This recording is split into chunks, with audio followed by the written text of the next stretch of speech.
काय आपण कधी विचार केला आहे की परमात्म्याने माणसाला मातीपासूनच का बनवले? प्राण्यांमध्ये सर्वात श्रेष्ठ प्राण्याला बनवण्यासाठी त्यांना दुसरा कोणताही पदार्थ मिळाला नाही जो थोडा कठीण असेल. पहा, जेव्हा परमात्म्याने सृष्टीची रचना पूर्ण केली, डोंगर, नद्या, वृक्ष आणि पशु पक्षी सर्व काही बनवून घेतले, तेव्हा शेवटी त्यांनी मानव बनवला. त्यांनी ओल्या मातीपासून माणसाला बनवले आणि त्यात प्राण टाकले. आणि त्यानंतर त्यांनी सर्व देवतांना आपल्या जवळ बोलावले आणि म्हणाले, पहा, ही माझ्या रचनांमधील सर्वात श्रेष्ठ रचना आहे.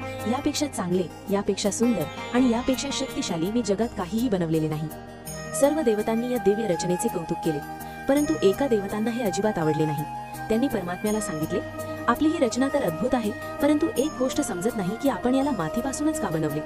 इतकी श्रेष्ठ रचना कोणत्या तरी सोन्या चांदीपासून किंवा किमान लोखंडापासून तरी बनवू शकला असतात.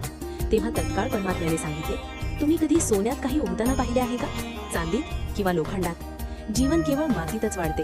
बीज तिथूनच फुटतात, रोपे तिथूनच निघतात आणि फुले पण तिथूनच उगवतात. बोला, ओम नमः शिवाय.